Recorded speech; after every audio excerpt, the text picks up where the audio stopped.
For a number of years now, we've been involved with John Munson and his lovely wife, who have responded to the unique and special need of a group of people who live a long ways away from here.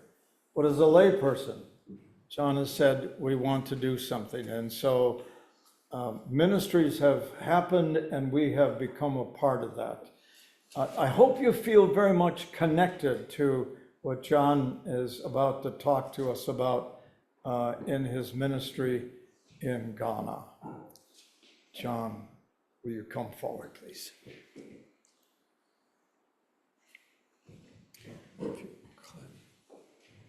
Yeah, right there. There you go. Well, good morning, everyone. It's a pleasure to be here. Each time I come back, I see some people that I haven't seen for quite some time. So my wife and I love coming here. And so we thank you for this opportunity. I'm going to put this into three parts. One is our mission trip in January when we went. Then we're going to talk about the orphanage that we opened. Then we'll move into the new clinic that we're in the process of building and give you a little update on what's coming up in 2025. So we'll run through this as quickly as I can, just to give you an idea of the type of things. Our mission began in 2006. That's quite some time ago. I got involved, my wife and I got involved 14 years ago. So this is my 7th time visiting Ghana every other year. So we had quite a good time. Let's see if we can get this to move. Okay. We don't seem to be able to move the screen. It should be on. Here comes the expert.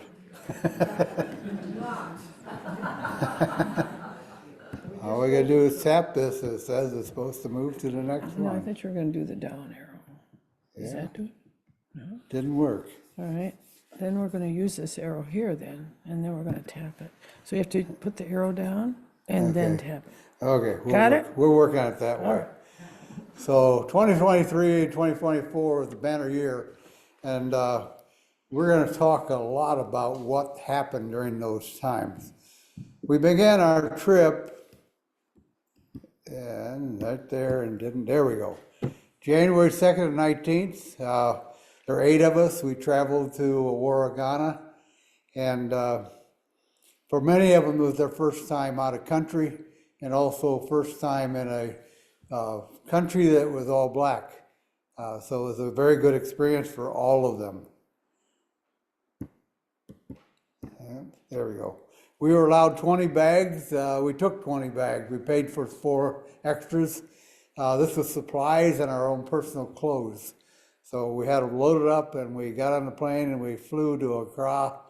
And when we got there, this is our team. We moved in to a nice hotel in Accra. And it was a wonderful place to stay. It was the Angie Hill Hotel. We spent our first night there. People, this is great. Ghana's really a modern place. Until we moved. And we began then to move to our next place.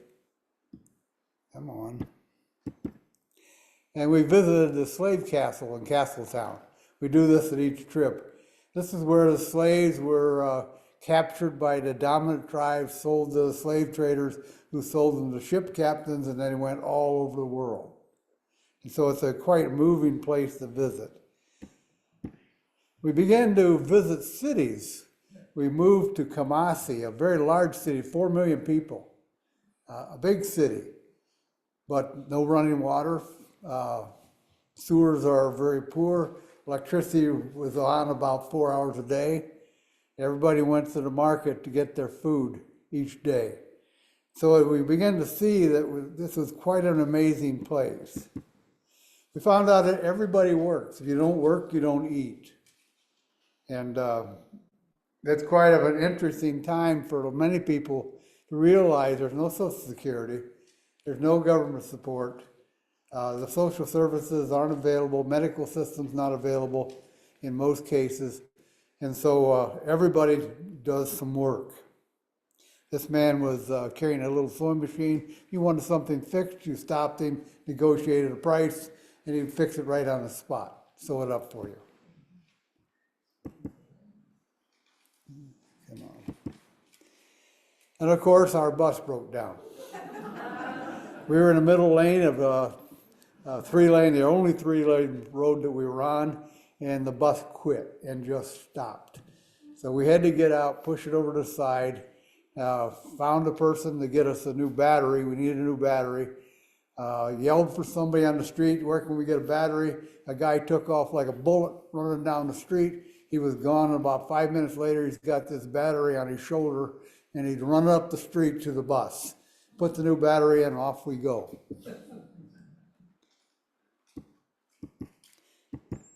Eventually, we arrived at the Premier Palace Hotel. This is in Teshimon. Teshimon is a city about 1.5 million. Where we always stay. Those people like Gary and Hedda who've been there with me before, it's worse than it was when we had the year before. So it hasn't improved any, but it's serviceable and we manage to make do each day. We eventually end up at the village of Aurora. This is our home village.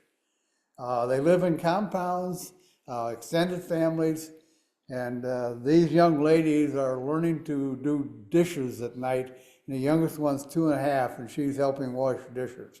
So they learn very quickly that you must play some kind of role. Our home church is the Calvary Methodist Church. We always do something. If you look at the bottom of the church, it wasn't painted.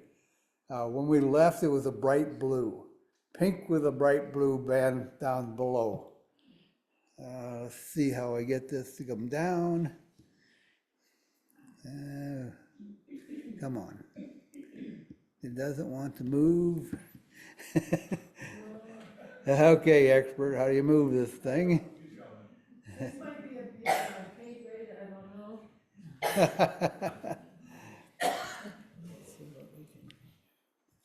Maybe just pull down. Where is this thing? Can we? I'll move it up. Oh, here. Just do it down there. Oh, it's there, but it won't go up, will it? No, we just maybe click on that. Let's try this play thing up here that we kind of forgot about. Is that it right there? Yep. No, I think you Okay, can arrow. we got it. You got it. Now we're in business. Thank you. Since 2006, we've been working with schools. We do our normal visits. We always take them some soccer balls. We take them some school supplies. The headmasters are more excited about soccer balls than they ever are about school supplies that we bring them, and they fight over them. So we visit usually 6, 7 schools, and we make a short visit with each one. This is a normal classroom. If I show you this picture, because you look at the ceilings are sagging, and they've written all over the walls. So one of our projects in the future is to begin painting these rooms, new ceilings, and hopefully maybe even some electricity in the future. We always stop at the little clinic in town, and it's a very small clinic. It has 1 physician assistant and 3 nurses, and it takes care of about 10,000 people in the immediate area. So it's a very small place, but we always visit. Of course, we use women power. Ghana is a matriarchal society. I said, well, let's have the women unload the bus and carry the supplies in. And so we did. And we presented our supplies. We had done a shipment 6 months before. The supplies had gotten there, and so we began to distribute them. Then we had vacation Bible school 3 times a week. I thought I had seen it all. The first day we had 700 kids show up. The last day we had 1,150. 1,150 kids for 10 of us, trying to handle 1,150 kids each. We made the mistake of buying 250 balloons and blew them all up and had them all in a big parachute. We thought the last thing we'll do is open up this parachute and all these balloons will go floating out and the kids will have fun with the balloons. Perfectly calm day. We opened the parachute and a wind came up and they blew them from the big kids down to the little kids. And the big kids ran all over the little kids. They were climbing trees, they were running everywhere, they were kicking balloons, they were throwing balloons. It was quite the zoo. While we were there, it was the big treat. The big treat was a hard-boiled egg, a piece of fish, and 2 scoops of rice. And every one of the kids got some. We didn't run out this year. And so we managed, and a little stick of pineapple juice. And so it was quite interesting to do. We went to Wenchie Hospital, a regional hospital, a large regional hospital, and delivered some supplies there. And then we visited our student nurses. This church is helping support tuition for nurses. We just added a new one. We now have 6. We added a new one last week. And so we'll have 2 graduating, 3 in their second year, and then a new one coming on board, and we hope to keep that process going of training nurses. Did an unusual visit. We visited Osai Bonsu High School. Kwame Opoku was our contact person in the Methodist Church there. Kwame became the assistant headmaster of a private school, all girls, 800 girls. And we had shipped them some sewing machines a number of years ago, and they had teaching clothing construction classes. And they wanted to show us what they had been doing with the sewing machines that our group had provided. Had kids dance, had kids play the drum, speeches. All these girls had brought their own chair from their rooms to set up the auditorium. It was quite a moving experience for all of us. Of course, we visited the monkey sanctuary. The roads have not gotten any better. Kintiampo Falls, the roads are terrible, but we managed to have a little bit of fun along the way. Of course, the big thing was the orphanage, grand opening of the orphanage. The dignitaries from the surrounding villages, the king and the queen mother, and their courts came in their full regalia, and we had a wonderful experience. 300-400 people there to open the orphanage. The king arrived for the ceremony. You notice that has his attendant with his umbrella shielding him from the sun. He comes by and he waves to everybody as a welcome. Then we opened the orphanage. This is the new orphanage as it looks today, and it's in use. When Gary and Hedda saw it, Gary actually helped lay some blocks. That's all there were, some few blocks down on one level. And now we have this wonderful building. It's the finest building in the entire village. Young people performed for the king, and then we went inside. It has 36 beds. Interesting story about the bunk beds. They were going to put mattresses on the floor and sleep on the floor, and I said, what about bunk beds? And they go, what's a bunk bed? So I sent them a picture, and the first question I got back, can we make them 3 high? And I said, no. 2 high is plenty. I want some kid falling out on the floor from the 3rd bunk up. But now they have bunk beds, and they have mattresses, they have sheets, they have pillows, and we have children living there right now. The orphanage is now serving 71 youngsters. Some of them have been placed in a home situation, and the director of the orphanage oversees to make sure they get enough food, make sure they go to school, but we also have a bunch of kids living at the orphanage. We have flush toilets there. There are only 2 in the village that I know about. The orphanage has 4, so that's quite a big deal. They have showers and running water. We put a big holding tank up. We ran the water down through pipes. Of course, it's hot there, so the holding tank is black and it absorbs heat, and so they have lukewarm water, but they do have nice showers. They have a kitchen. The kitchen has a gas stove. It also has running water, and it has some storage. I don't know if you can see them, but there's some pots and pans that they put on the floor. They do a lot of their cooking still outdoors, but they do use this kitchen. We had a donor who wanted them to have a chest freezer. It does have electricity. Again, it's on maybe 6-7 hours a day, but it will hold the coal overnight until the electricity comes back on, and a refrigerator. And then the big deal is the washing machine. They actually have a washing machine. Of course, they wash their clothes in the machine, then they take them out and use their solar collectors, clotheslines, to dry the clothes. But it works out very well. Most kids still eat on the floor. We don't have enough furniture. We don't have tables and chairs. We don't have couches. We don't have lounging chairs yet. So we're working on some of those things over the next few years, and hopefully we'll be able to do that. But most of the kids still sit on the floor, eat on the floor, and they eat with their hands. They don't have silverware. Not quite sure what to do with silverware in many cases. They've grown up using their hands. Well, then we move to our next challenge. This is coming up. The clinic, when we left there in January, this was the new obstetrics clinic. The obstetrics clinic is prenatal, delivery, and postnatal care. Not available in any of the villages around the area. And so we began to put this building together during this past year, and we're making good progress. This is what it looked like inside in January. So we had, the rooms were unfinished. They did have nice looking doors put in. I don't know why they put the doors in first before they finished the floor, or painted the walls, or anything else, but that's what somebody must have given them some doors. So they did. This is the clinic today. The windows are in. The rooms are beginning to take shape. Painting is going on as we speak today. It's Monday there today, and so they're actually in the process of painting everything. And the interior rooms are all plastered and ready to paint. They're looking quite good. Lighting is in.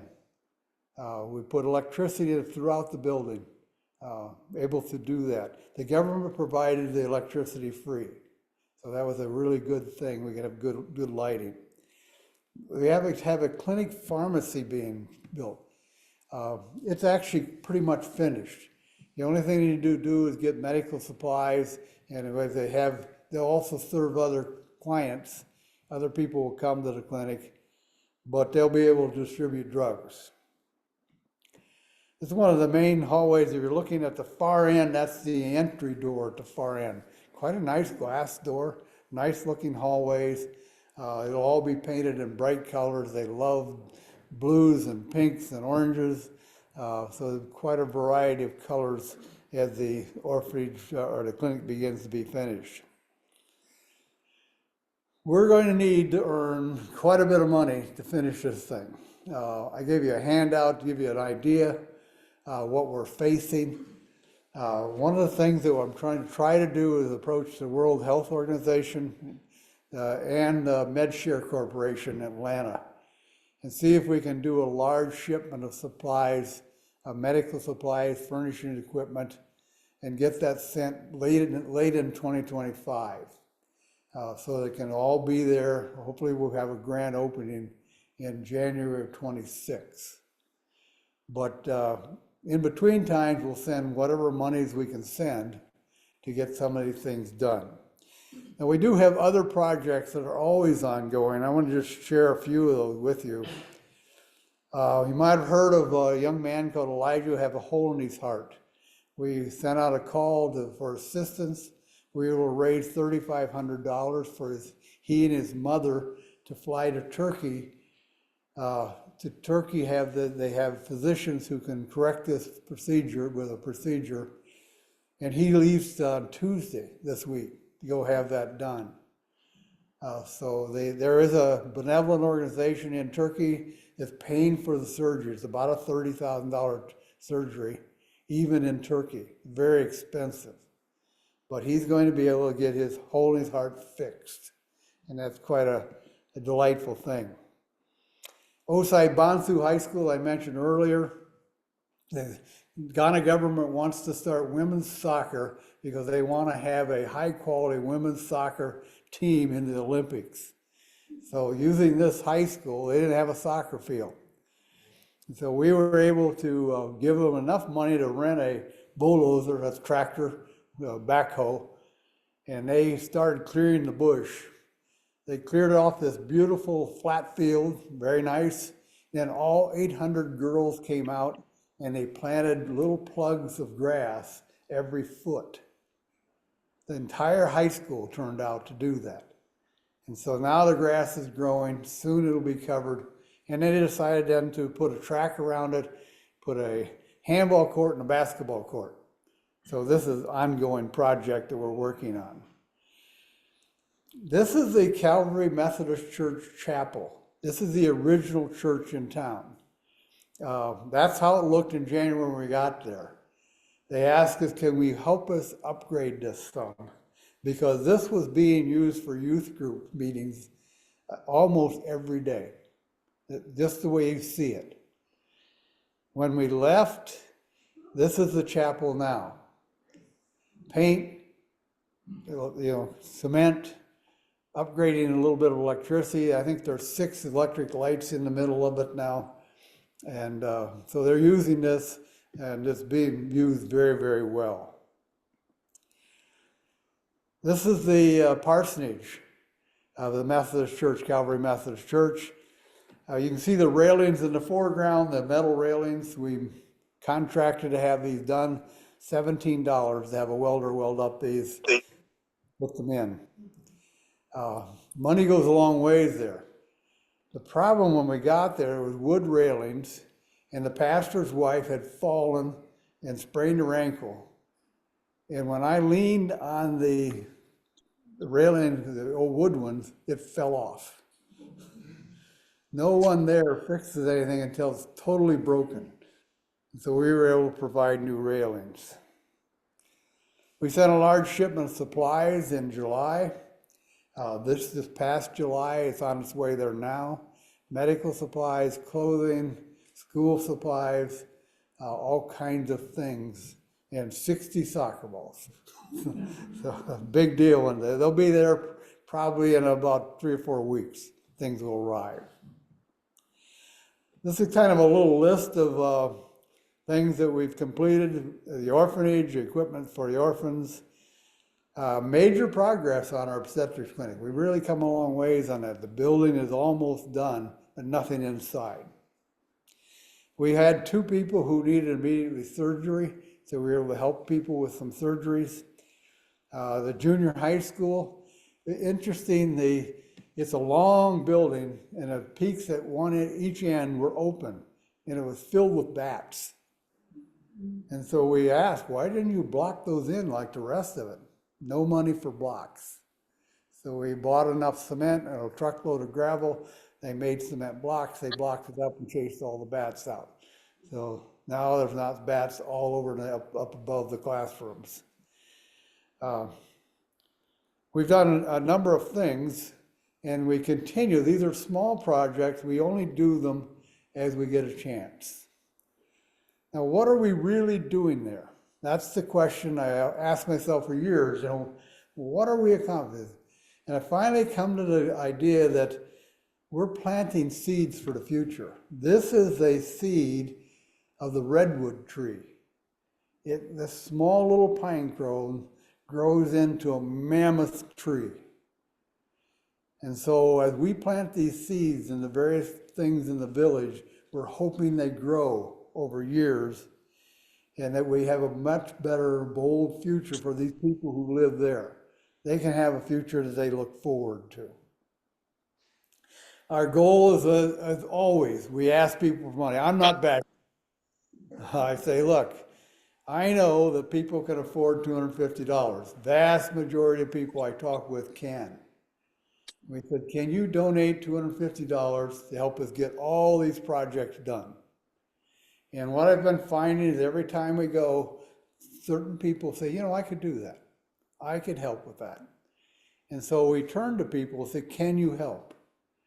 And we ask people to make a donation. We want to have a grand opening of our clinic in January 26. That's what we're really trying to do. We're going to pay the tuition for these 6 nurses. Tuition for a year for 3 nurses, room, board, and tuition is about $1,500. So it's not much for the 3 nurses. We got 6 of them now. So about $3,000 to train 6 nurses for a year with everything they do. And we're going to complete as many of our small projects as we can. And so we try to do that. And send shipments of supplies as we have time. And what we need your prayers. Sincerely, that's something everybody can do for us, is pray for the success of our mission teams, pray for the success of the people in Ghana who are in great need. And that, the prayers, I think, lead us into a new future. We ask for your support, and then we invite you to go with us when we go in January 26th. That's our next mission trip when we take, and we'll take whoever wants to go. It's about $3,000 that pays for your airfare, room, board. I always lose about 5 pounds, but I can afford to. So then I go, okay, once in a while I need expert advice. And I go, of course, I talk to myself.